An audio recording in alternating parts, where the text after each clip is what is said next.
Magandang gabi po sa lahat ng aking mga kapatid kay Kristo, kapananampalataya.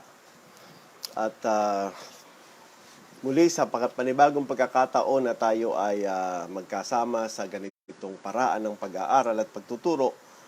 Salamat po sa ating School on Air. Salamat din po sa lahat ng nagtsatsaga, nag-aaral mga kapatid na kasama natin dito. So pinupuri ko po ang Panginoong Hesus. Ano po? Sa lahat po ng nakabasa ng aking post kanina, sadya ko po talagang ginawa yon para po mabigyan po ng information ang lahat ng mga nakikinig sa akin. Alam ko na marami sa inyo ay nakapanood din ng video na itinag sa akin. Mayroon po akong mga humigit kumulang sa 3,000 friends sa Facebook. At lahat ng aking mga members ng church, pati mga kaibigan, mga pastor, ay naririto. Ano po? Mga kamag-anakan, mga kaibigan ng aking mga kaibigan. So mga kapatid, ang biyaya po ng Diyos ay sumaating lahat. Sa dahilan po na ako po ay nag-post kanina ng ganong bagay,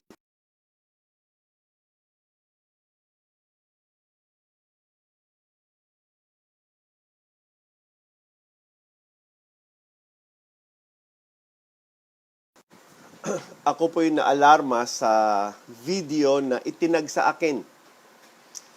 Una ho, aaminin ko po ako'y nabigla.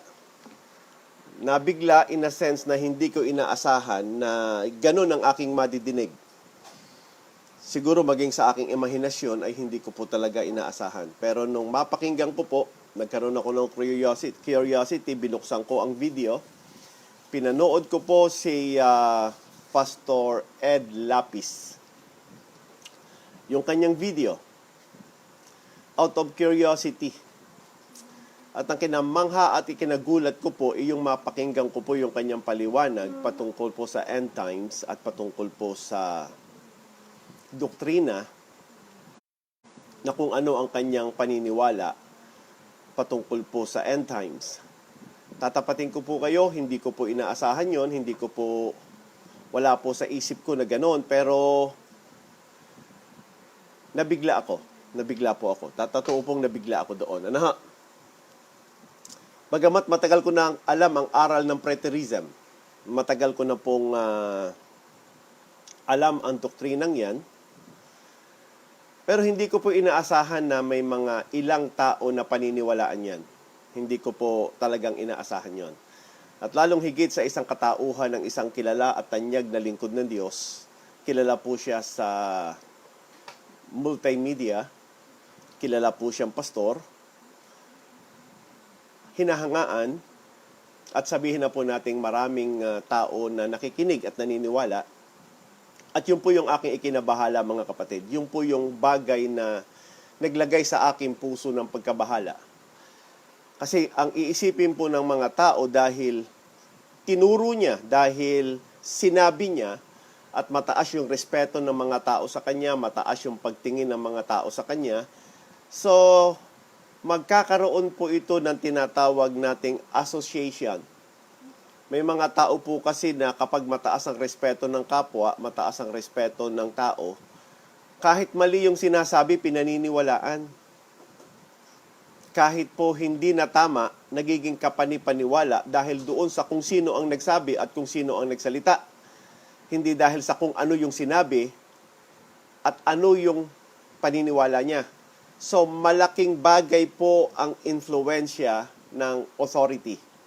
Malaking bagay po kung sino yung magsasabi, sino ang magpapaliwanag, na i-impluensyahan po nito maging yung kanyang sinasabi at maging yung kanyang ipinapaliwanag.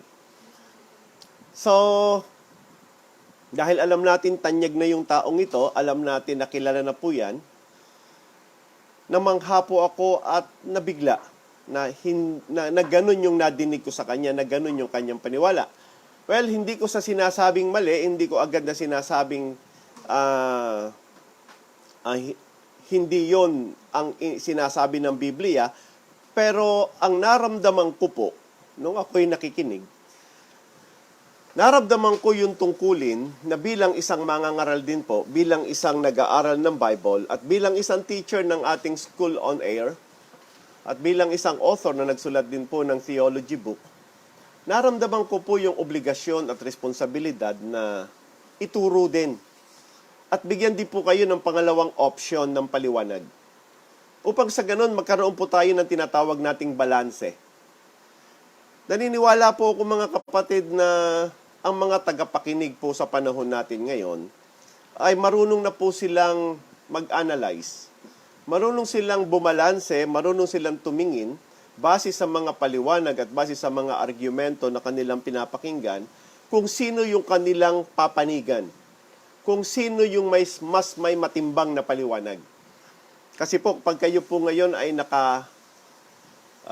usap ng pastor, halimbawa, mayroon kayong 5 pastor na kausap at nagpaliwanag ng aral sa iisang doktrina ng Biblia, magkakaroon po kayo ng 5 iba't ibang paliwanag. Yun po yung nakakatakot doon.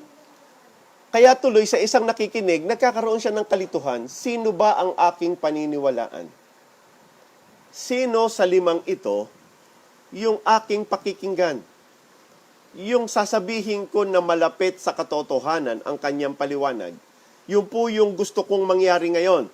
Kaya po sa subject po natin na Bible Logic, hindi ko po pinagdidiinan na tayo ay nag-aaral ng doktrina. Ang pinagdidiinan ko po, tayo po ay nag-aaral ng proseso upang yung doktrina na inaaral ng Biblia ay magkaroon po tayo ng mataas na katiyakan na yung ating pangunawa doon sa ating binabasa at pinag-aaralan doktrina, malamang ho mataas ang posibilidad na tama. Ano po? Kaya nga po lagi kong sinasabi, ang tao ay pwedeng makagawa ng rhetoric fallacy. Error in understanding.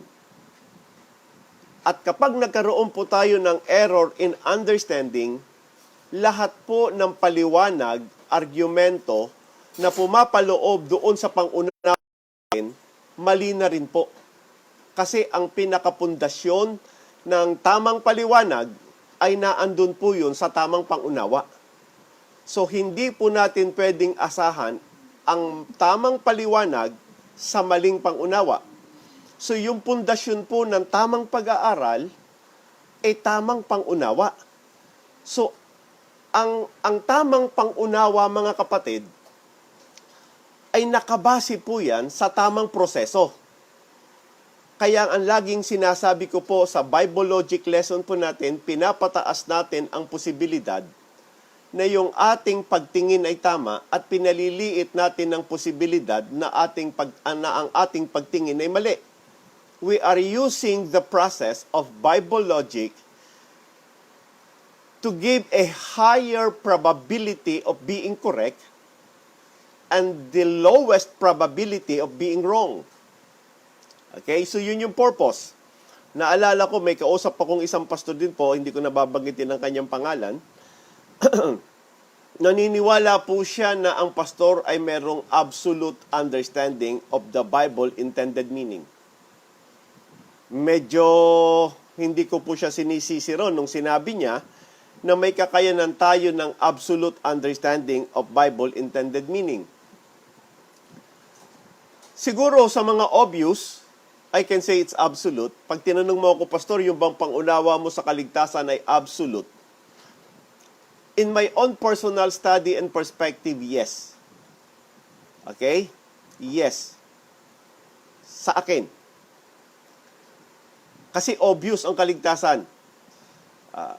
Obvious na yung patunay. Hindi na ito dapat pag-argumentuhan pa. Pero may mga bagay po sa Biblia na mahirap unawain. May mga bagay sa Biblia na mahirap intindihin. Na hindi po siya obvious. So doon ho naghihiwa-hiwalay yung pangunawa, doon po naghihiwa-hiwalay yung paliwanag ng iba't ibang pastor. At dahil po diyan mga kapatid, mahalaga po na ang proseso ay tama. Tingnan. Ano ha? yung first law of human logic must have a crystal clear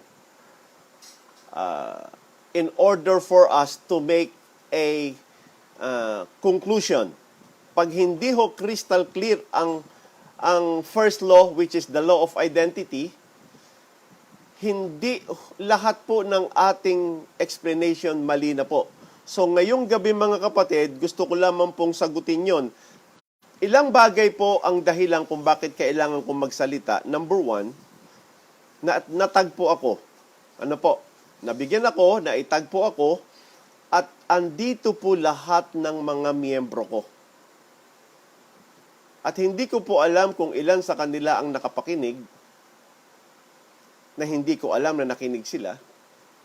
So, sa dahilan pong ito mga kapatid, binigyan ko ng mensahe ang lahat ng members ng Filion Baptist Church na sinabi ko na sasagutin ko ang aral na ipinaliwanag ni Pastor Ed Lapis regarding the end times. May mga talata siyang ginamit at gusto ko rin hong bigyan kayo ng another option. Pag sinabi kong another option, hindi ko tahakang sinasabi, mga kapatid, na mali yung kanyang pinaliwanag. Ang sinasabi ko, timbangin mo yung paliwanag ko sa paliwanag niya. Tingnan po natin, yung pangunawa niya, kaya dahil po dito, hahamunin ko po kayo ngayon na pakinggan nyo yung kanyang paliwanag at pakinggan nyo rin po yung aking paliwanag. At pagkatapos, tsaka natin timbangin. Tingnan nyo kung anong proseso ang kanyang ginawa nung ipinaliwanag po niya ang Matthew chapter 24, 1 Thessalonians chapter 4, mga kapatid, 16 and 17, at 1 Corinthians chapter 15, 50, 51 and 52, mga kapatid. At nilink niya po yon sa Matthew chapter 24, verse 34. At ang tahakang sinabi po niya, tahasang sinabi niya, na ang lahat ng aral sa end times, kasama na ang pagbabalik ng Panginoong Hesukristo, kasama na ang rapture, kasama na ang Matthew chapter 24, 40 and 41, two women grinding in the mills, other is taken and other is left, ay tapos na. At yan ay natapos noong 70 AD. Yan po ang doktrina ng preterism. Ang hindi ko lang po natiyak kung siya po ay full preterist or partial preterist. Dalawa po kasi ang preterism. Isang full preterist at isang partial preterist. Ang strength of preterism o ang lakas at ang tibay ng kanilang doktrina ay nakabase po yan sa pangunawa nila sa Matthew chapter 24 verse 34. Ito yung kumbaga sa kanila mga kapatid. Ito ho yung hammer ni Thor na pambasag nila sa lahat ng doktrina. Ito yung ginagamit nila para basagin ang doktrina ng premillennialist, postmillennialist, mid-tribulations, and all end times teaching and understanding that every pastor is teaching in their pulpit. They are using this as the hammer of Thor to destroy our understanding. So yung Matthew chapter 24 verse 34 is the strength. They call this the strength of their teaching. Lahat po ng paliwanag ng preterism ay nakabase po rito. Ito po yung naging pundasyon ng paliwanag nila. Ito rin po yung pangunawa nila sa Matthew chapter 24 verse 34. Yan na rin po yung naging dahilan kung bakit kinakailangan bigyan nila ng paliwanag ang ibang mga aral ng end times at ibang mga talata sa Bible para sumang-ayon po sa pangunawa nila sa Matthew chapter 24 verse 34. But on the other hand, ito rin po yung kanilang Achilles heel. Ito rin yung kahinaan. Sa makatuwid, kapag nabasag mo automatically lahat ng argumento na mayroon sila, basag na rin. Ulitin ko po yan para sa ganon, makita po natin yung lakas at kahinaan ng aral at turo ng preterism. Ang tibay ng kanilang paniniwala ay nakabase po sa pangunawa. Ulitin ko nakabase po sa kanilang pangunawa sa Matthew chapter 24 verse 34. Yung paliwanag po ni Pastor Ed Lapis sa kanyang doktrina ng end times na itinag sa akin, lahat po ng kanyang paliwanag nakabase po sa kanyang pangunawa sa Matthew chapter 24 verse 34. Yung pangunawa niya sa verse 34 ang nagdala sa kanya sa paniniwala na tapos na yung rapture at tapos na ang second coming. Natupad na po yan noong 70 AD. Yun yung kanyang pangunawa. Okay? Dahil po sa pangunawang yan, at ito na strength, at ito naman yung tibay ng kanilang aral, ito rin yung kanilang Achilles heel. Na ibig sabihin, ito rin yung kanilang kahinaan.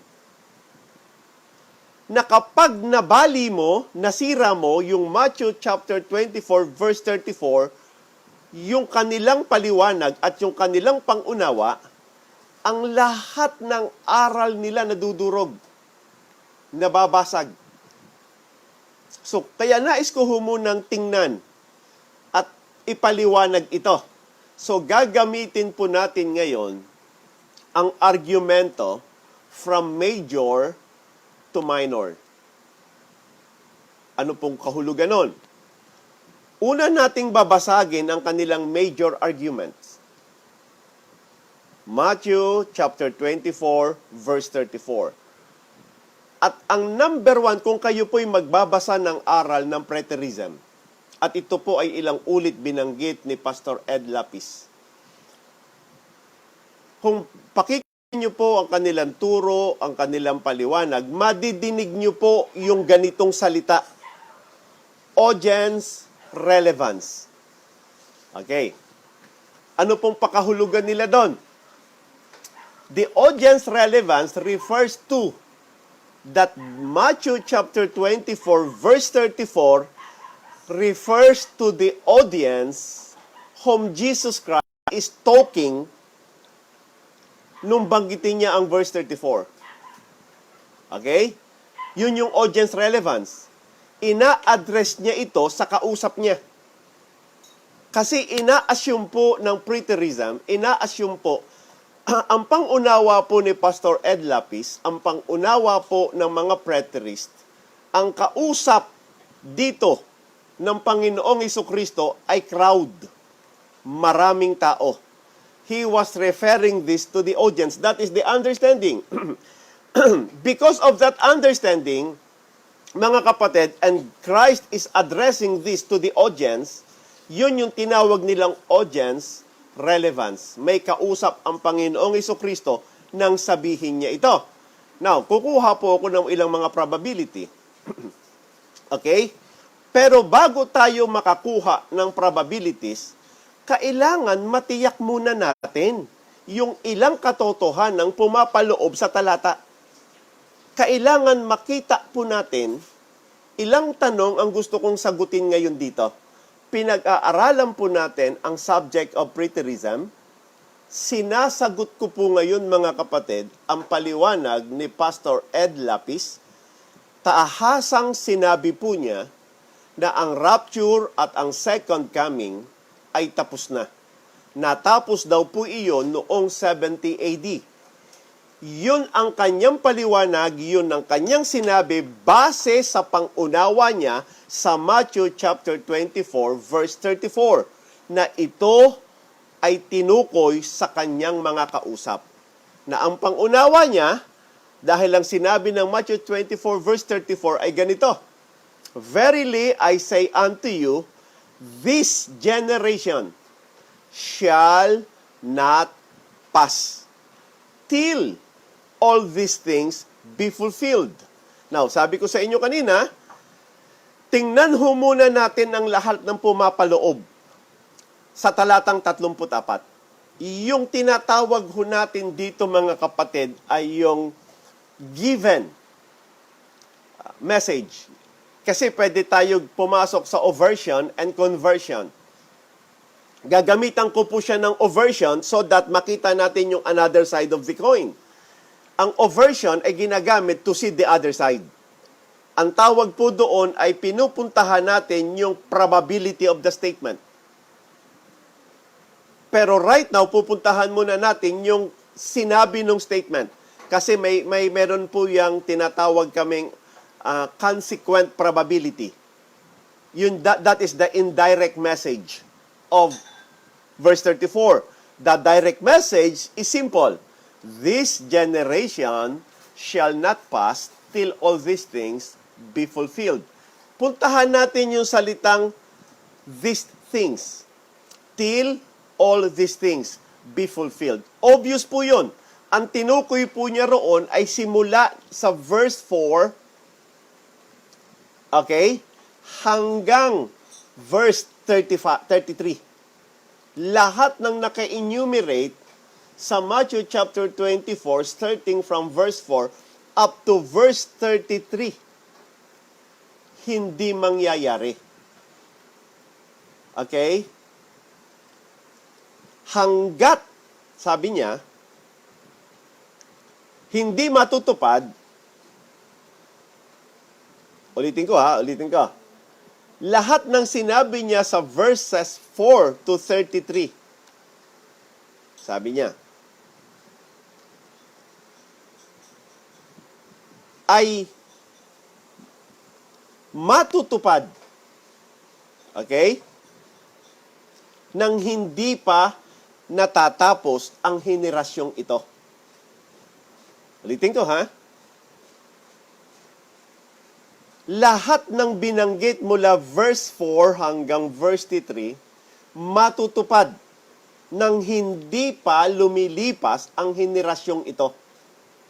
So sa makatuwid, yung henerasyon na binanggit sa verse 34, ang siyang sinabi ng Panginoon na hindi lilipas hanggat, mga kapatid, hanggat ang mga kapatid na in-enumerate sa mula sa verse 4 hanggang verse 33 matutupad sa panahon nila. Hanggat naririyan ang henerasyong ito, okay,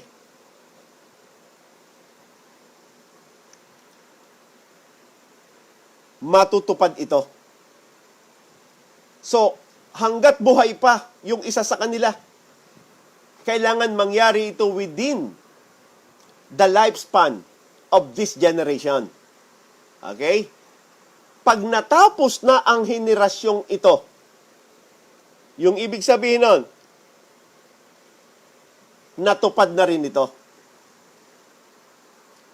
So ngayon mga kapatid, titingnan po natin, dahil naunawaan ko na yung salitang this generation, yung all these things, tumukoy doon sa binanggit ng Panginoon sa verse 24.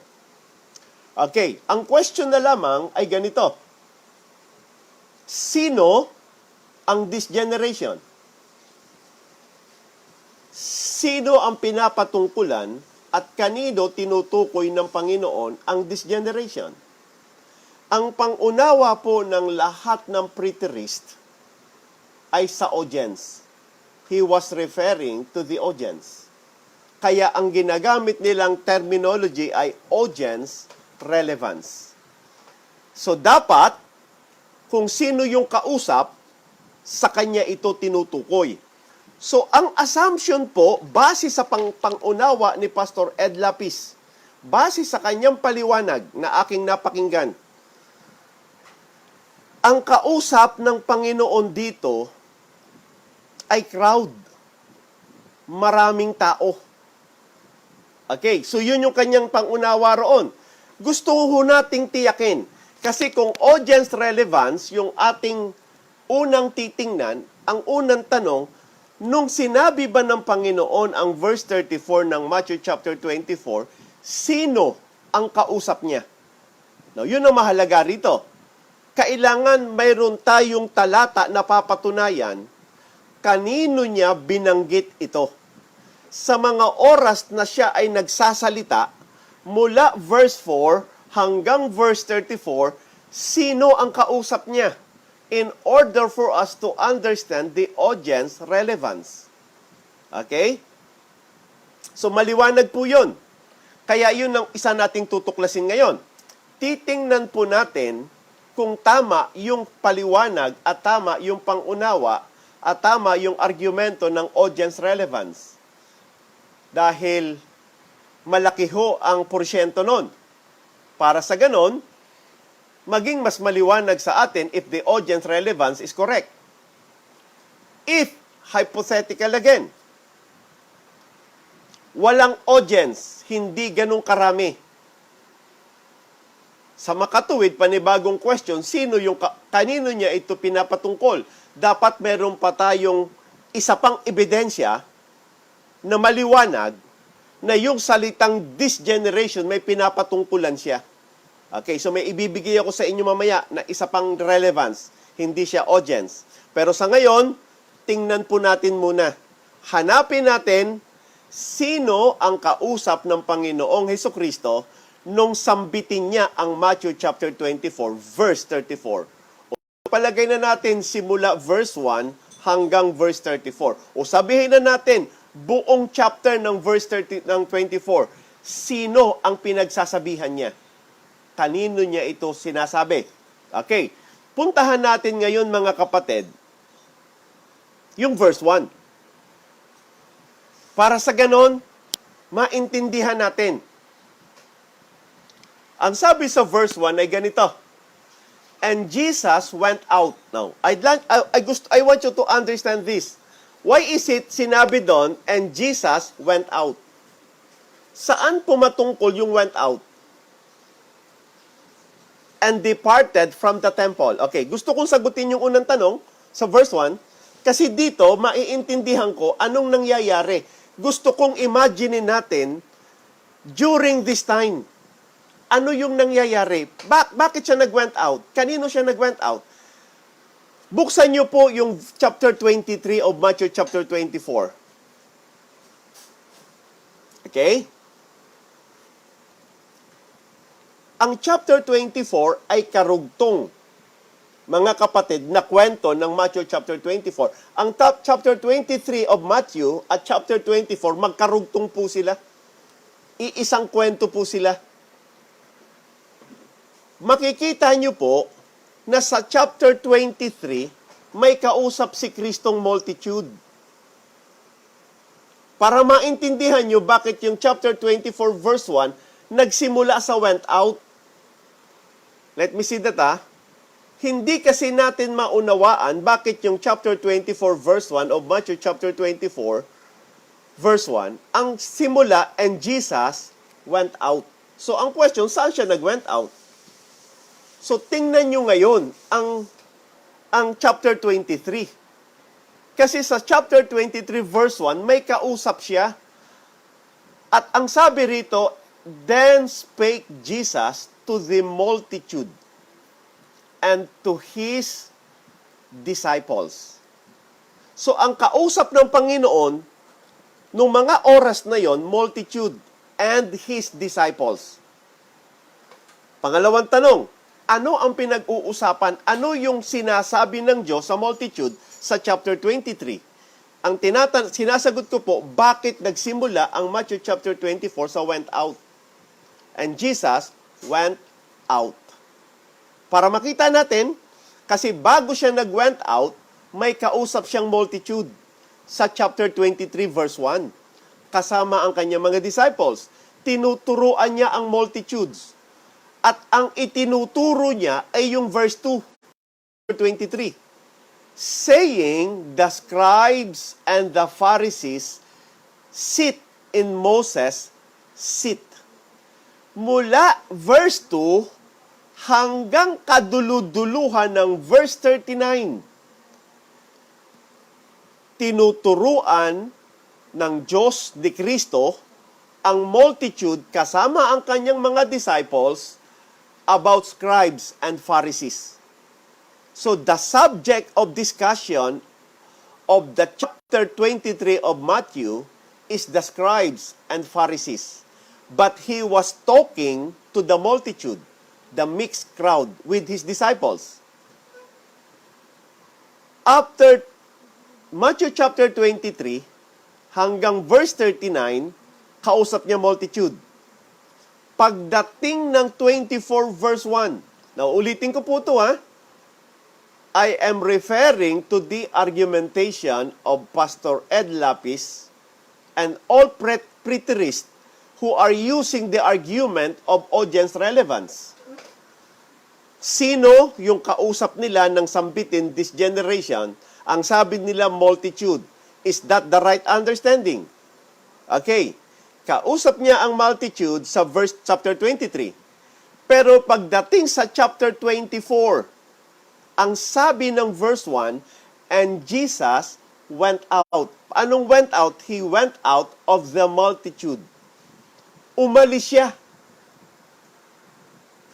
Ulitin ko, para makita natin, ma-imagine natin. Tinalikuran niya ang multitude na tapos niya ng turuan.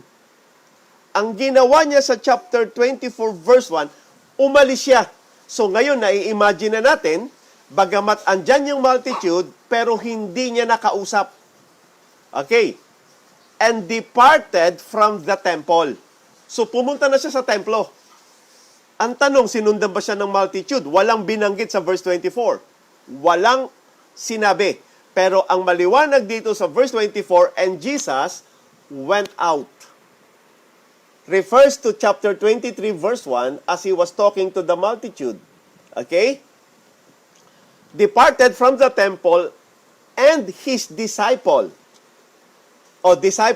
came to him to show him the building of the temple. Again, although hindi binanggit kung ilang disciples yung pumunta, pero marami. Sa makatuwid, ang malinaw sa verse 1 of chapter 24, ang kasama na lang ng Panginoon, disciples, kasi lumapit sa Kanya. Okay? Ang question na lamang, sinong disciples? Ilang disciples? May mga pangalan ba yung disciples na yon? Sa verse 2, kinausap sila ng Diyos. Sino yung kausap na ng Diyos ngayon dito sa verse 2? Yung sinabi sa verse 1. And his disciples came to him for to show him the building of the temple. Dahil yung disciples ang nagpapakita ng building of the temple, yung verse 2, sinabi niya sa apostles, as a disciples. He was talking to the disciples. Jesus was no longer talking to the multitude. He is already talking to the disciples. Okay? At ang sabi niya, see ye not that all these things, verily I say unto you, there shall not be let here one stone upon another that shall not be thrown down. Okay. I want to specific, mga kapatid. Alam niyo kung bakit ganito po yung aking paraan ng pag-aaral at pagtuturo, mga kapatid? Sa dahilan, nakakatakot po. Hindi ho biro ang mangaral at magsalita. Lalo pa sa publiko, lalo pa sa isang taong kilala, na ang hawak-hawak na doktrina ay hindi buong ingat na pinag-aralan, pero isinigaw at ipinangaral. At ilang tao ang nakikinig, ilang tao ang maniniwala, ilang tao ang maililigaw mo. Dahil lamang sa ikaw ay tanyag sa television, dahil lamang ikaw ay isang tanyag na sa radyo, nagkakaroon ka ng authority.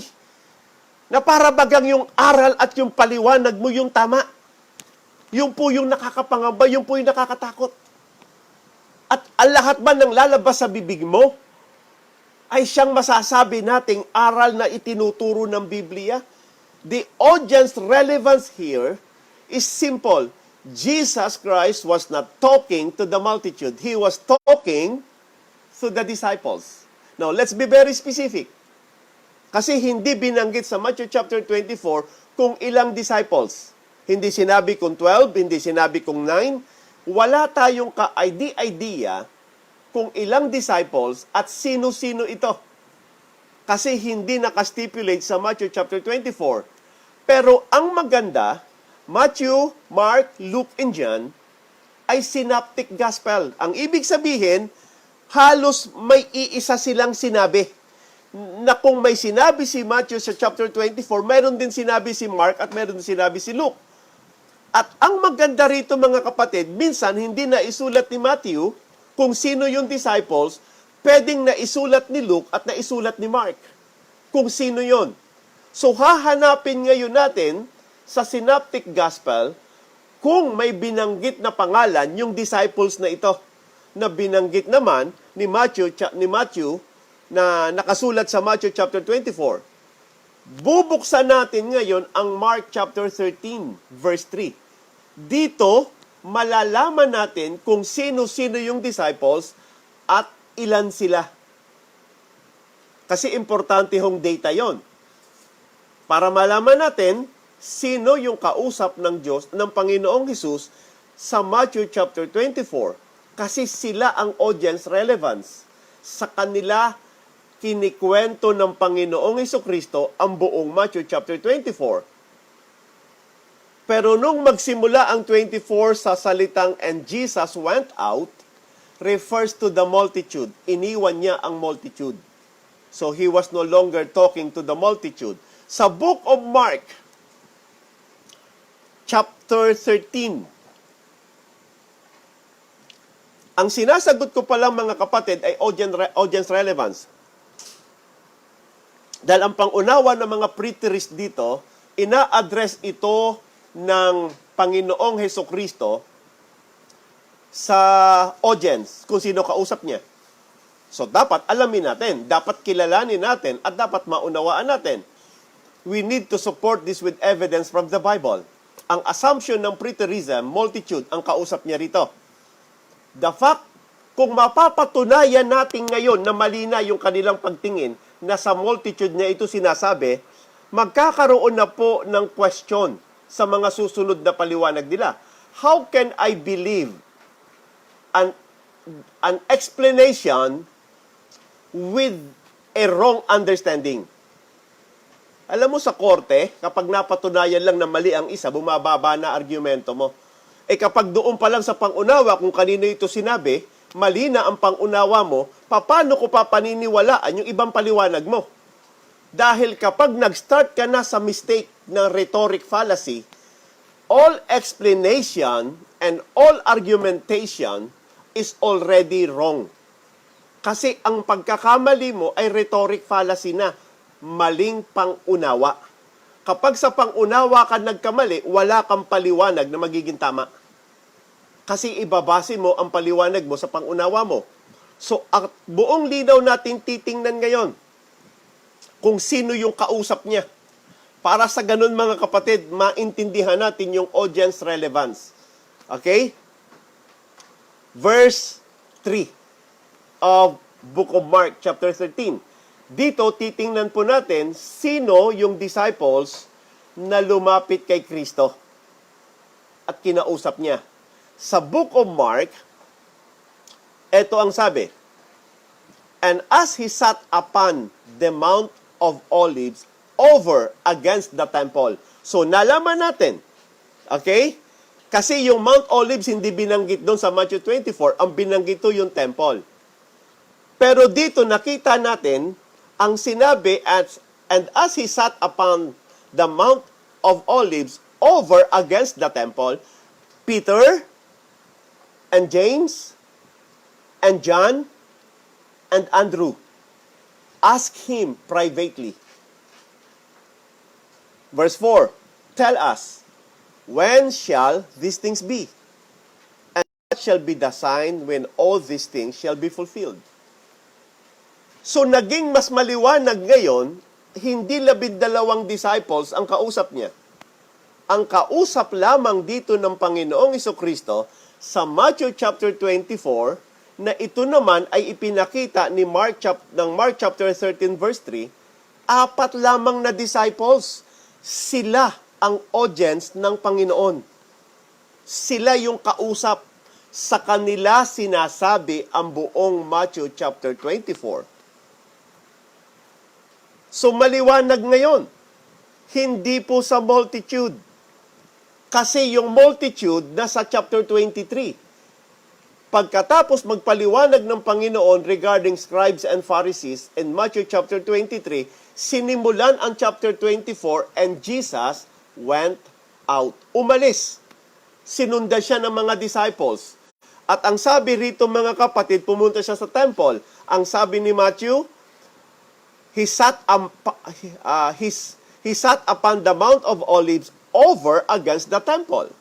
Ang sabi ni Matthew, mga kapatid, sa Matthew chapter 24, ay iba naman yung pagkakadescribe niya.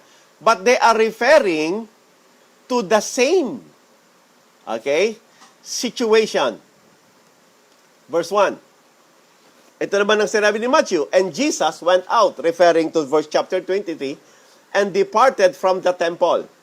And his disciples came to him to show him the building of the temple. So, ngayon, meron na tayong data, maliwanag na sa atin.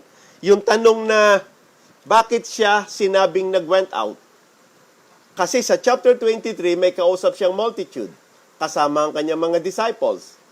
Tinuturuan niya, pinapangaralan niya patungkol sa scribes and Pharisees na binanggit naman sa verse 2 ng Matthew chapter 23. So, yung buong chapter 23 of Matthew, mga kapatid, yun ang kanyang topic of discussion. The scribes and the Pharisees. That is the subject of their discussion. So, kapapangyari lamang nun. Kasama doon disciples. I want you to take note of that. Kasi nung nagsasalita ang Panginoong Hesus sa Matthew chapter 23, kasama disciples, together with all the multitudes. Sa multitudes, mixed crowd po yon. Kasama doon ang scribes and Pharisees. Kasama doon yung mga Jews. So mixed crowd sila.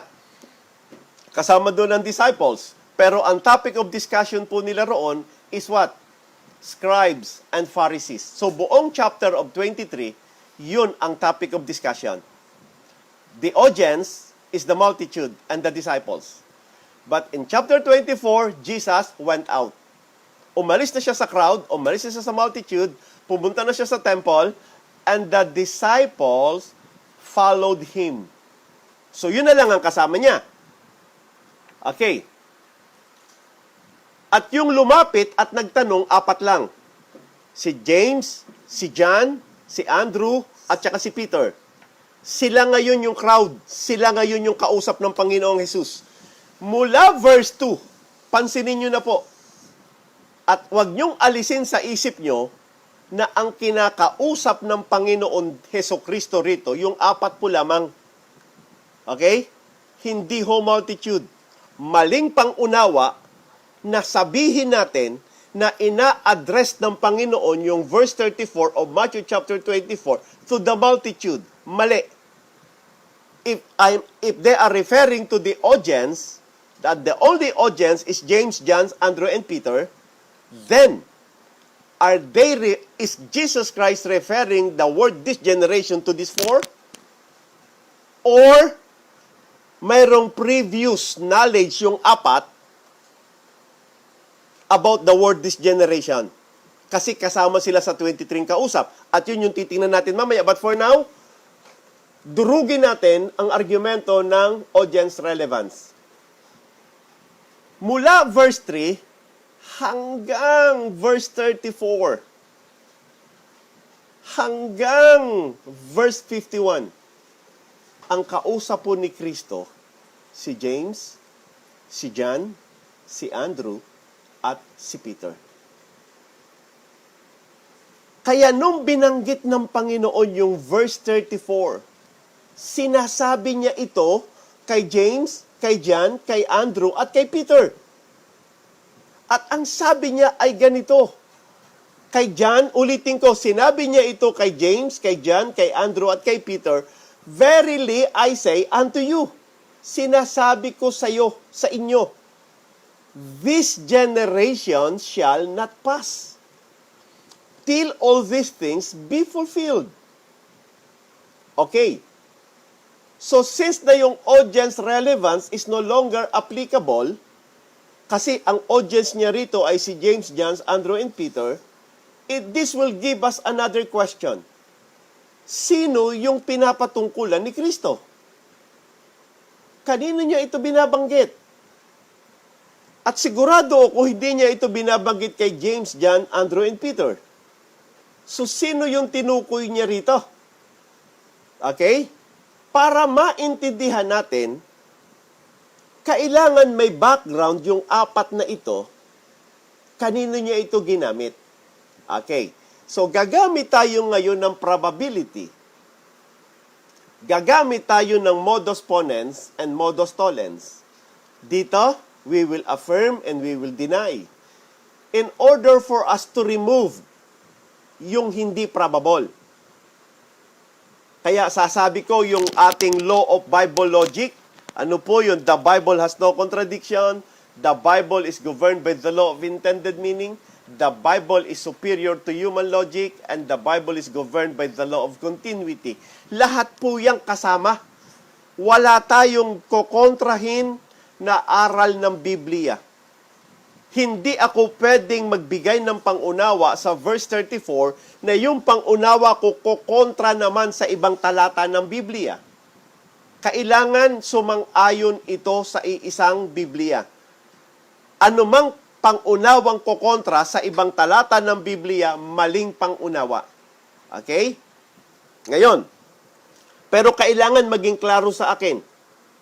Since nawala tayong reference ng the word na this generation sa Matthew chapter 24, kailangan makita natin sa Matthew chapter 23, sino ang kanyang pinapatungkulan? Kanino niya ito? Sino ang tinutukoy ni Kristo? Kasi ang sabi ko nga sa inyo, itong verse 34 of Matthew chapter 24 at verse 34, ito yung Achilles heel ng preterism. Pag sinabi kong Achilles heel, ito yung weakness na kapag nasira mo ito, buong doktrina nila sira na. Kasi mayroon po silang tinatawag na poste, na pinakamalakas na poste, at ito po yon. Pag ito ang nagiba mo, lahat ng poste nila babagsak. So ito kaya ginawa ko from major to minor. Balikan natin ngayon yung verse 23. Mga kapatid, hanapin natin kung ano yung tinutukoy ng Diyos at sino. Pero bago ako bumalik ng 23, balikan niyo muna ng 24. How do you understand verse 34? Pasok tayo sa law of intended meaning. Pasok tayo sa law of identity. I-identify natin yung ibig sabihin ng verse 34. Ang sabi ng Bible ay ganito, Verily, I say unto you, this generation shall not pass. Ulitin ko ha. This generation shall not pass. Ang pangunawa po ni Ed Lapis, ang salitang pass, mamamatay. Kaya nung sinabi niya, this generation shall not pass, ang pagkaintindi niya, this generation shall not die. The word pass is not mean die. Magkaiba po yun. Ano bang may Tagalog Bible? Let me look for the Tagalog. Okay? But anyway, sige. Sundan nyo yung verse 35 in order for us to understand the word pass. Heaven and earth shall pass away, but my word shall not pass away. The word pass does not mean die. It refers to what? Hindi lilipas. Hindi magwawakas. Hindi matatapos. At hindi po yan tumukoy sa kamatayan. Tumukoy po yan sa panahon. the existence of time. Kaya dahil ang ibig sabihin po nito, ang henerasyong ito ay hindi magwawakas. Hindi sinabing mauubos. Kapag inunawa ko siya na mauubos, ibig sabihin mamamatay sila. Pero ang tinukoy ng Diyos, hindi magwawakas. Hindi sila lilipas. Hindi sila matatapos. It refers to the continuity, not to the lifespan. I want you to make a study on that. Kasi kung ang aking, in order for me not to commit a fallacy, rhetoric fallacy, my identity must be precise. So I have to see it and understand every word so that I will have the clarity of understanding. If I'll just simply read it and make my own conclusion, kapag tiningnan ko po yan, this generation shall not pass till all these things be fulfilled, without a careful study and scrutiny of the verse and the word, I will just simply make my assumption that the word past refers to death. And that is a common mistake of rhetoric fallacy, without analyzing the word. Now, let's put that into that definition. Let's give two definitions of the word past. Number one, let us assume that the word past means death. So, ang assumption natin ngayon sa sentence na to, this generation shall not die till all these things be fulfilled. Kasi inunawa ko na ang salitang past, death. Just for the sake of assumption. But, let us also take the second assumption.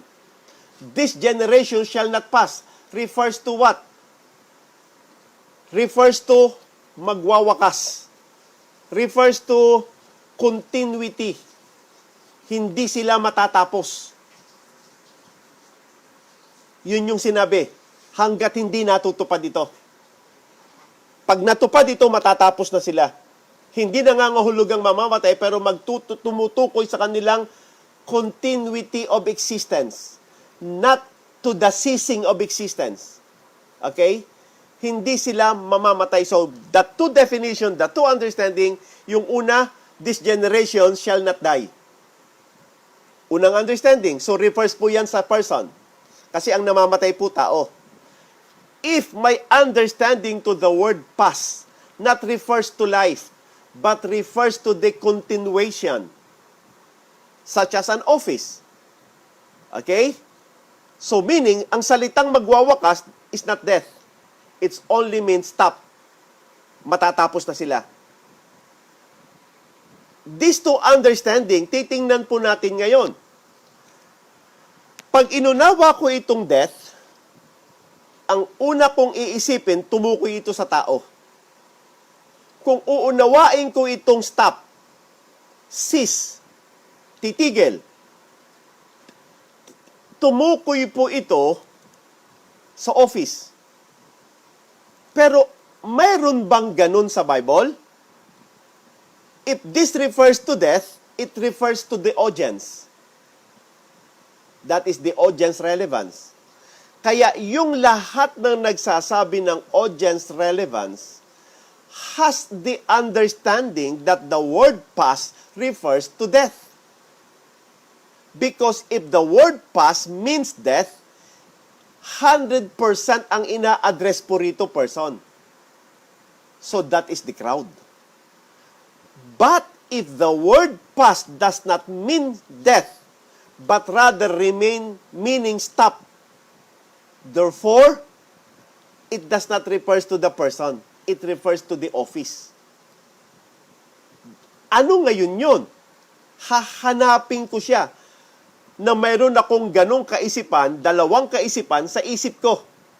Titingnan ko kung ano ang magiging mas matimbang sa dalawang pangunawa ko sa salitang past. If you have to dig deeper on the meaning of the word in exegetical manner, you can also do that. But again, that understanding are two probabilities. Malaman lang natin kung alin ang maninegate natin. Malaman lang natin kung alin ang matitira sa dalawa base sa ating prosesong gagamitin ngayon. Pero mga kapatid, hindi hubiro yung pangunawa. Ang pangunawa, yan ang magbibigay sa iyo ng paliwanag. Kapag inunawa mo ng mali, ang tawag po sa pagkakamali na yan, rhetoric fallacy. An error of understanding. And that is the most common mistake of preachers and pastors. Mali yung pangunawa. Pag diyan ka nagkamali, lahat ng paliwanag mali. Okay, so balikan natin ngayon ang chapter 23. Dahil yun lamang ang natitirang chapter ngayon para hanapin natin ang this generation. Pero the audience relevance is no longer applicable because the audience here is James, John, and Peter. Hindi sa kanila ito sinasabi at hindi rin ito sa kanila pinapatungkol. Sa chapter 23, dalawa ang gusto kong makita nyo. The audience relevance and the subject relevance.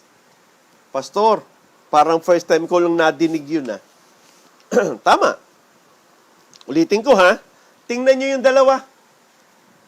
The audience relevance and the subject relevance. Pastor, bakit po mahalaga po yung audience, mahalaga po yung subject? Kasi pareho silang binanggit sa 23. At kung mapapansin mo, yung verse 1, binanggit yung audience. Then spake Jesus to the multitude and to his disciples. So present sila doon sa 23. Kaya lang para maunawaan nyo rin, yung buong chapter 23, yung subject nila ay nasa verse 2. Saying, the scribes and the Pharisees sit and Moses sit. So yung buong chapter 23 mula verse 2 hanggang verse 39, ang subject po ay scribes and Pharisees. At ang kausap niya, multitude and his disciples. So tingnan po natin ngayon kung tinukoy niya yung ang multitude o tinukoy niya yung subject. Para makita po natin, mayroon bang maliwanag na salita na binanggit ang Diyos na salitang this generation to the multitude sa chapter 23? Mga kapatid, now listen to this.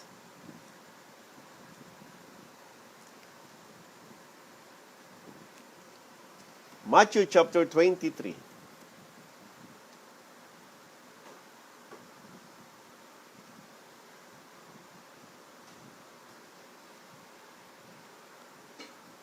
Okay.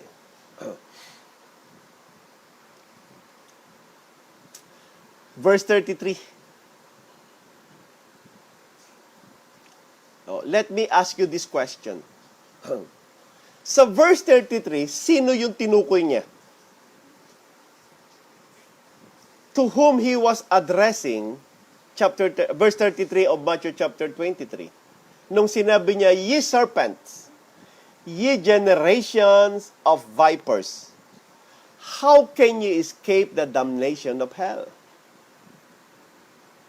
To whom he was addressing this? Now listen, the subject of discussion of chapter 23 is the scribes and Pharisees. Sila yung subject of discussion dito. Listen. Verse 36. Verily I say unto you, all these things shall come upon this generation. Now, the question again is simple. Sino yung kausap niya rito? Sino? Multitude. Pero sino yung subject na tinuturo niya? Scribes and Pharisees. So, I want you to read book Matthew chapter 23, the whole chapter. Then you will notice. Kaya ang sabi po niya sa verse 29, woe unto you scribes and Pharisees, hypocrites, because ye build the tombs of prophets and garnish the sepulchres of the righteous. and say, if we had been in the days of our fathers, we would not have been partakers with them in the bloods of the prophets. Wherefore be ye witnesses unto yourselves that ye are the children of them which killed the prophets, referring to the scribes and Pharisees. Fill ye up then the measure of your fathers, referring to the Old Testament. Ye serpent, ye generation of vipers, how can ye escape the damnation of hell? Referring again to the scribes and Pharisees. That is the only reference, mga kapatid, in chapter 23 of the book of Matthew, yung salitang this generation. Kaya ang ginamit ho na word ay hindi die, but rather pass. Kasi ang pagiging scribes at ang pagiging Pharisee ay office na naipapasa sa henerasyon. Kaya sila pa rin ang henerasyon kahit nung panahon pa ni Moses hanggang ngayon. That is an office of the scribe and the Pharisee. So the word this generation mentioned in verse 34 of Matthew chapter 24 refers to the generations of the scribes and Pharisees. Kaya ang ginamit, shall not pass. Hindi magwawakas. Hindi matatapos. Hindi po yun shall not die. Iba yung die dahil kung die, it refers to the person. Pero kung ito ay pass o magwawakas, it refers to the office of the person. And very particular ang Panginoon na tinawag niya ang scribes and Pharisees as generation.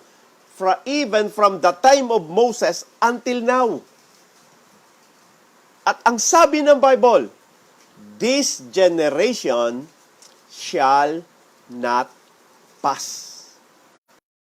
So the assumption na mamamatay is wrong.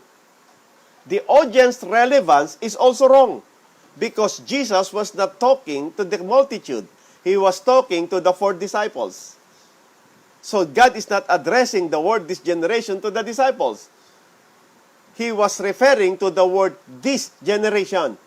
At mayroong bang background yung 4 na apostles o disciples about the word this generation? No, they were listening to the Lord Jesus Christ in chapter 23 of Matthew as the Lord Jesus Christ teaching them about scribes and Pharisees.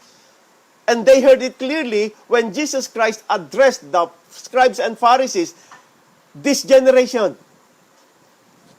Because sila ang subject of discussion sa buong chapter 23. Kaya ang tawag ko, subject relevance.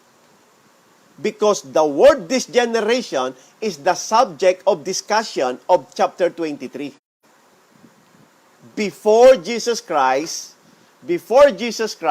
went out from the multitude, he was talking to the multitude, and their subject of discussion is scribes and Pharisees.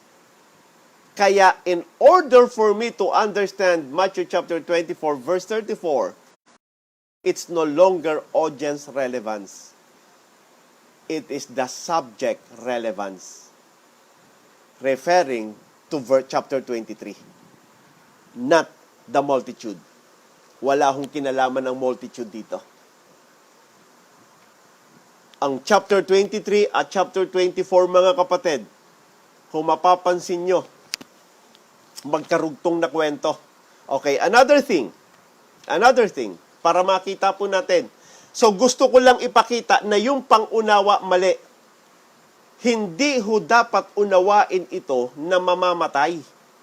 Kasi kung ang pangunawa na ito ay mamamatay, ina-address dito tao. Pero ang ginamit na word pass, same thing sa sinabi sa verse 35. Heaven and earth shall pass, but my word shall not pass away. Hindi ho namamatay yan eh. Lilipas ang langit at lupa. Hindi ho mamamatay. Kaya yung ginamit sa verse 34 is the same word, shall not pass. this generation shall not pass refers to the subject discussed in chapter 23, but not to the multitude to whom he was talking. Because right now, wala na yung multitude dito.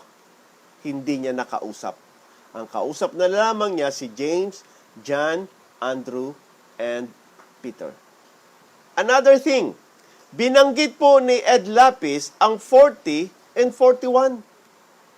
At ang pinakamalungkot, if you will listen to him, he was referring, based on my understanding, on his explanation of the end times of Matthew chapter 24, he assumed in his explanation being tagged in my timeline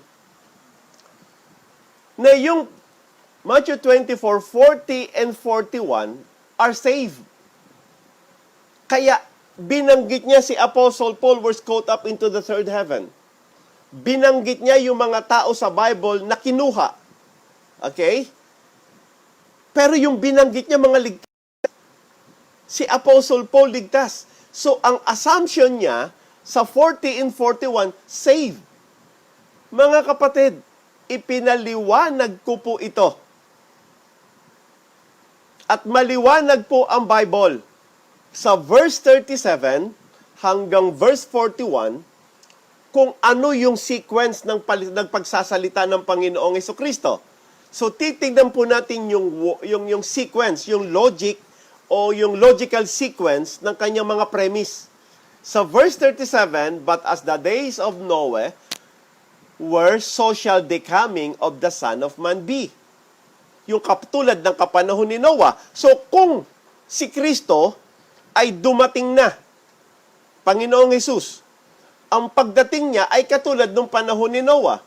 Ganon yung tinutukoy niya. At ang sabi nila noong 70 AD, may kinuha po kasi rito eh. Ilang bagay yung gusto kong makita nyo. For us in the days that were before the flood, they were eating and drinking, marrying and giving in marriage until the day that Noah entered into the ark. And knew not until the flood came and took them all away. Refers po yan to the unsaved. Dahil ang kinuha po doon ay mga unsaved during the time of Noah. At yung nasave, yung nasa loob po ng ark. At ang sabi ng Diyos sa verse 37, na yung pagbabalik niya katulad ng panahon ni Noah. Okay? So shall also the coming of the Son of Man be. So, ang ginagawa niya, mayroon siyang comparative study. Hinahalin tulad ng Panginoong Jesucristo na yung pagbabalik niya katulad ng panahon ni Noah.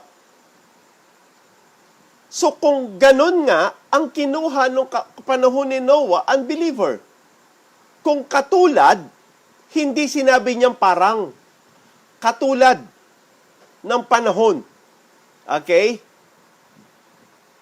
Sa verse 40, there shall be two in the field. The one shall be taken, and the other left. Sabi nila, Pastor, yung Greek word na ginamit diyan, hindi naman ibig sabihin napahamak.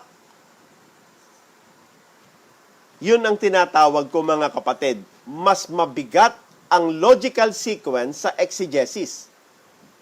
Kaya, mas tinitimbang ko ang logical sequence sa exegesis.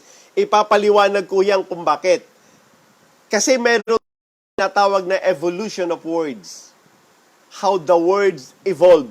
Okay? And change the meaning. Pero papaliwanag ko yan. Kahit yung kahit yung 2 Thessalonians chapter 3. Kasama yan doon sa evolution of words. Kasama po doon sa exegetical and logical sequence. Which one ang mas mabigat? Yung exegesis, understanding meron tayo, o yung logical sequence ng sentence? Tandaan mo, mga kapatid, dahil yung sequence ng pagsasalita ay mas importante dahil doon mo makikita yung pinaparating niya. Okay? Yung terms na ginagamit niya, mahalaga din po yun, pero hindi kasing bigat nung sequence nung paliwanag niya. Okay? So gusto kong makita niyo yun. Pa isang araw, papaliwanag ko yan under Bible logic. But kung mapapansin niyo po yung sequence ng pagsasalita mismo ni Kristo, kino-compare niya ang days of Noah sa kanyang pagbabalik. At pinakita niya, sabi niya, katulad din, so shall also the coming of the Son of Man be, verse 37. Kung paano ni Noah, pero yung took them all away are unsaved. So shall also the coming of the Son of Man be. So pagdating sa 40, dinugtong niya na yung, ganito yung pagbabalik ko. Then shall be two in the field, the one shall be taken and the other left. Two women shall be grinding at the mill, the one shall be taken and the other left. So, unsaved yung kinuha rito. Dahil kinumpare niya nung panahon ni Noah. Pero sa pang-unawa ni Ed Lapis, mga kapatid, ang kinuha dito, Christian. Kaya lahat ng binanggit niya sa paliwanag niya, puro Christian. And that again, saan niya kinuha yung pang-unawa niya na Christian yung kinuha rito? Anong argumentong mayroon siya? Anong paliwanag mayroon siya? Or that understanding is another fallacy known as the rhetoric fallacy. So how can you trust an explanation based on the rhetoric fallacy?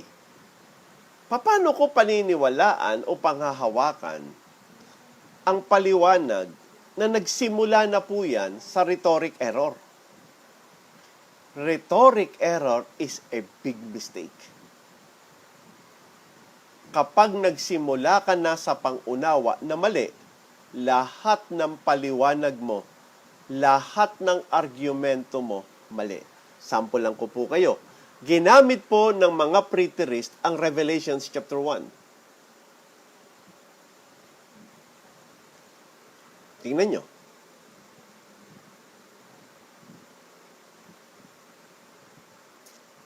Basahin natin.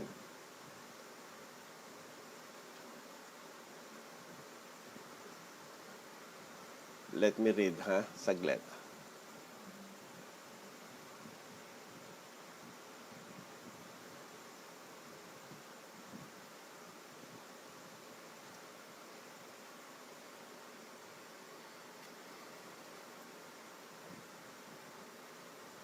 Verse 7. Revelations chapter 1, verse 7.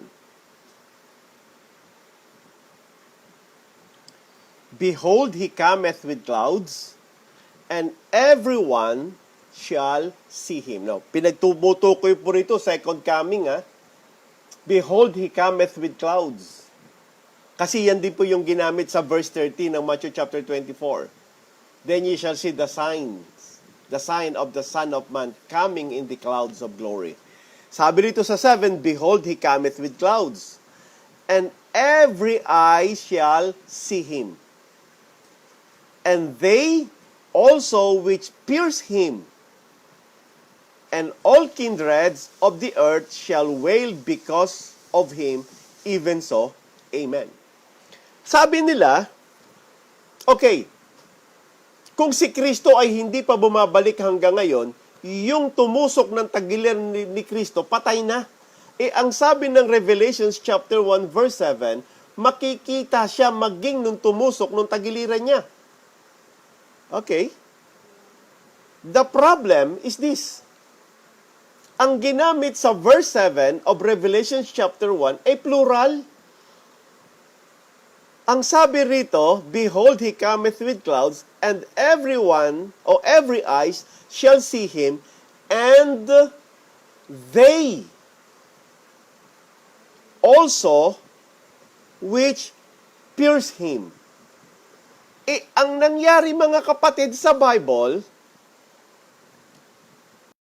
sa John chapter 19 verse 34, isa lang yung tumusok ng tagiliran ni Jesus.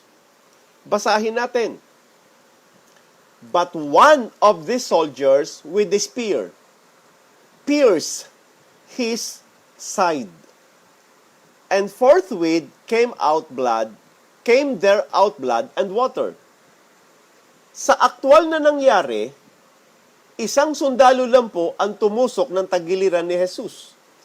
Ang binanggit po sa Revelations chapter 1 verse 7, they which pierced him. Pastor, sa makatuwid, hindi ito tumutukoy sa sundalo. Hindi. Pero pastor, di ba yung sundalo ang tumusok ng tagiliran niya? Yes.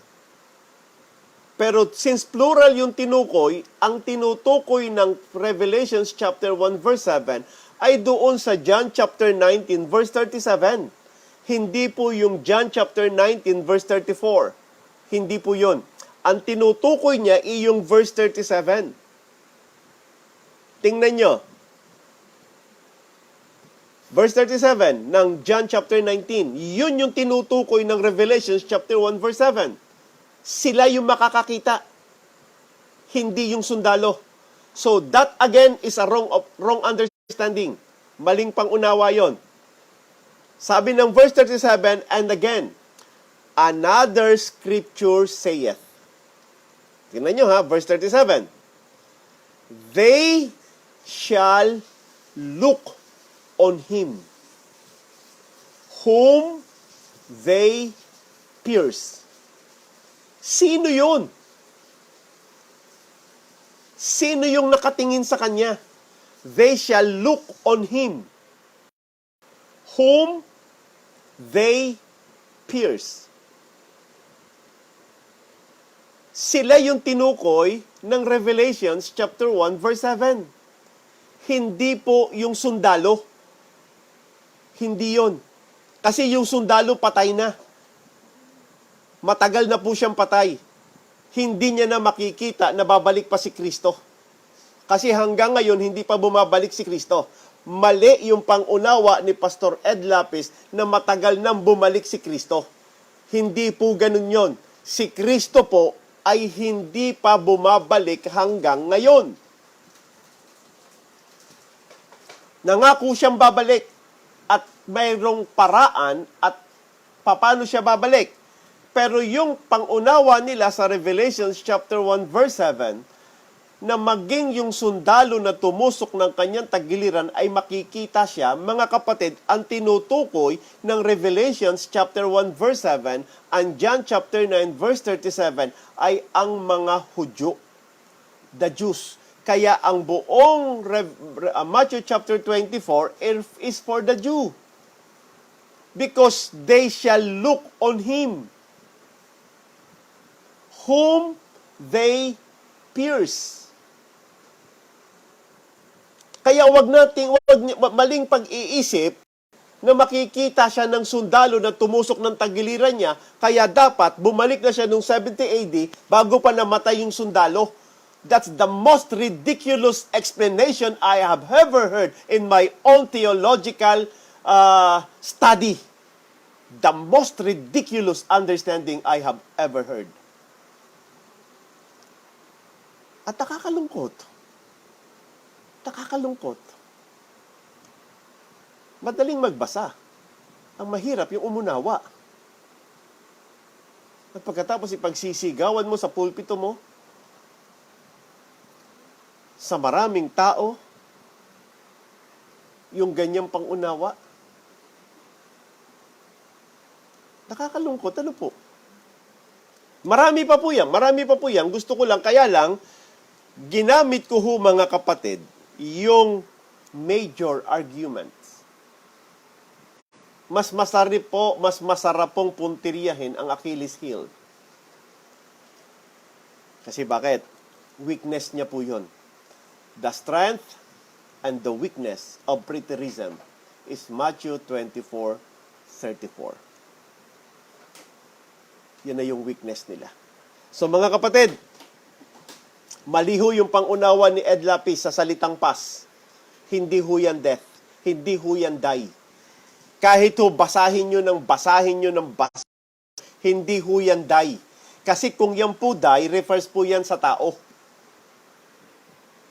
This generation shall not die till all these things be fulfilled. Hindi ho yun yung sinabi ng Bible. Ang sabi ng Bible, shall not pass. Ina-assume lang ho nila dahil tumukoy sa generation at ang kanilang assumption, it refers to the audience relevance at ang kausap ng Panginoong Jesucristo ay ang multitude. So therefore, the assumption of the word pass refers to the word's death. The problem is, he was talking to the 4 disciples. James, John, Andrew, and Peter. James, John, Andrew, and Peter. So ang audience niya hindi yon, hindi yung multitude. Okay? Nung sinabi niya ang verse 34. So the question remains is this, to whom he is addressing verse 34. So ang understanding ko dapat sa word pass ang maglilid sa akin at mag-guide sa akin para hanapin ko kung anong tinutukoy niya. Kasi kung uunawain ko ito na word death, hahanapin ko yung tao. Kasi ang sinabi niya, hindi mamamatay. So sa makatuwid, sino yung taong hindi mamamatay na yon? Dahil ang tao lang po namamatay. Pero kung uunawain kong hindi matatapos o hindi magwawakas, hahanapin ko po yung yung hindi tao. Hahanapin ko office, hahanapin ko ano ba ang mayroong pwedeng magwakas na hinahawakan ng henerasyon. Kasi bakit? Kailangan eksakto. Kasi pag nagkamali ako ng pangunawa, magkakamali ako ng paliwanag. Pag nagkamali ako ng pangunawa, magkakamali ako ng exposition. So it is now my duty to understand every words and every terms that the Bible uses so that ma-pick up ko siya. Kasi pinapaliit natin ang posibilidad na tayo'y mali at pinapalaki natin ang posibilidad na tayo ay tama. Okay? Kaya pati yung singular, pati yung plural, mahalaga sa akin. Kasi pag sinabing isa at sinabi ko marami, kasi halimbawa, pag sinabi doon sa verse 3 of Matthew chapter 24, dito nagkamali ang marami. Dahil mali yung pangunawa, rhetoric fallacy again, so lahat ng paliwanag nila mali na. Halimbawa, nung sinabi rito mga kapatid, sa verse 3, tingnan nyo how they understand, how your understanding affect your explanation. Sa verse 3, and as he sat upon the Mount of Olives, the disciples came unto him privately, saying, tell us, when shall these things be? What shall be the sign of thy coming? Because nineglect nila na word sign is singular, so they make that assumption na lahat ng sinabi ni Kristo after verse 3 is the answer to the question, what shall be the sign of thy coming? Kasi yung pang-understanding ko sa the word sign, hinineglect ko singular pala to. Hindi pala to plural. Ang tinatanong pala singular lang. So, inassume ko na lahat ng sagot ni Kristo sa verse 6 at sumunod na mga talata, yun ang sagot sa sign. That's another question. That's because of a wrong understanding. Pero ang liwanag ng tanong what shall be the sign? Singular lang. At sinagot naman ng Diyos yun sa verse 30. Ang sabi ng Diyos sa verse 30, and then shall appear the sign of the Son of Man in heaven. Kaya ang sabi ko, kung sa verse 30 pa lang lumabas ang sign, isa lang ang ibig sabihin nito. Lahat ng sinabi ng Diyos mula 29 pababa, hindi kasama sa sign. Kasi nag-appear pa lang sa verse 30. Dahil sinagot naman niya yung tanong. Ngayon, kung wala siyang binigay na tanda, sa makatuwid, lahat yung tanda. Kaya lang, nagbigay ka ng tanda, sinabi mo yung verse 30. Nung nilagay mo ang verse 30, and then shall appear the sign of the Son of Man in heaven, and then shall all the tribes of the earth mourn, and they shall see the Son of Man coming in the clouds of heaven, with power and great glory. So doon pa lang lumabas ang sign. But, you fall into the rhetoric fallacy due to the fallacy of focus. You make the assumption that all the enumerated events of the Lord Jesus Christ are already signs. No, fallacy po yan. Rhetoric fallacy po yan. Kaya lahat ng nagpaliwanag, earthquake, diverse places, famine, pestilence are all signs. Sabi nila, ito bang nangyayari ngayon sa atin na to ay kasama na to sa famines? Ang sabi ng Panginoon, mga kapatid, hindi pa nangyayari sa lupa. Alam nyo ba na hindi pa nauulit ang Spanish flu? Because the worst pandemic that ever happened to the planet Earth is Spanish flu. hindi pa ho siya nabibit ng coronavirus. Hindi pa. So, ingat po tayo sa rhetoric fallacy. Ingat, because every time you understand that wrongly, you will explain it wrongly. Pero sa isang tao, kapag habang nakikilala kayo, tumatanyag, nirerespeto, lalo kang mag-ingat sa paliwanag mo. Kasi yung katanyagan mo at yung pagkakilala sa iyo na a-associate yung pagsasalita mo. Na magkaminsan, mas pinaniniwalaan ka kasi kilala ka. But you have to be a responsible pastor to preach the word. Dapat responsable ka diyan. Dapat bago mo isigaw yan at sabihin mo yan, mga kapatid, sigurado ka dyan. Ang liwanag naman ng Book of Acts eh. Anong sabi ng Book of Acts? Chapter 1. Verse 9. Tingnan niyo sabi Verse 9. And when he had spoken these things, while they beheld, he was taken up, and a cloud received him out of their sight. And while they looked steadfastly toward heaven as he went up, verse 10, behold, two men stood by them in white apparel. So, presumably these are angels. Which also said, Ye men of Galilee, why stand ye gazing up into heaven?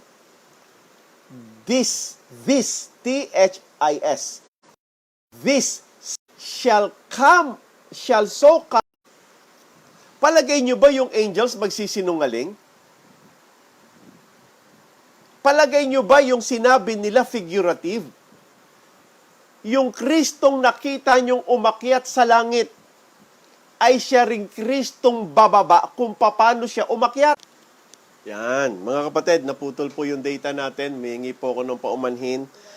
Pero ganun pa man, mahina, napakahina po ng data ngayon. Pero mga kapatid, itutuloy ko po ito.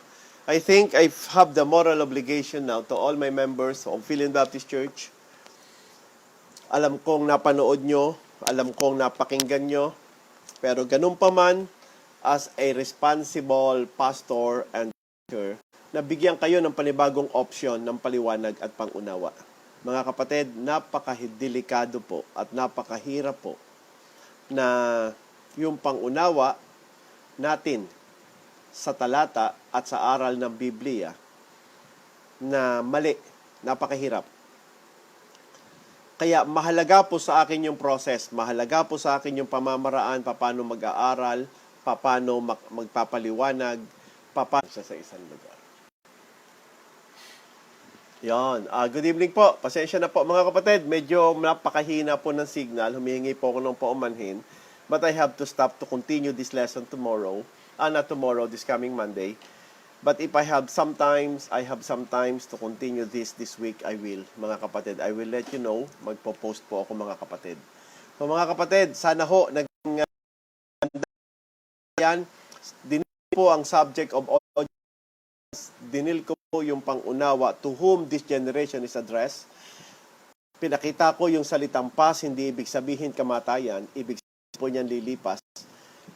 In reference to the chapter 24 verse 35, heaven and earth shall pass away, but my word shall not pass away. So, hindi ho tinukoy na mamamatay. So, kung ang pangunawa mo ay mamamatay, ang unang iisipin mo sinong tao yon. Kasi sila ang this generation. Pero kung... Okay, salamat po. Medyo napakahina po ng signal, mga kapatid. Tuloy po natin ang pag-aaral. Magme-message po ako kung tutuloy ako sa mga susunod na araw. Ano po? Thank you so much po. Pagpaumanin niyo po, baka magloko na naman ang ating internet. See you po. Tutuloy ko po ang subject ng ating pag-aaral sa preterism. To be sure po. Thank you so much. Bye-bye po. Bye-bye po.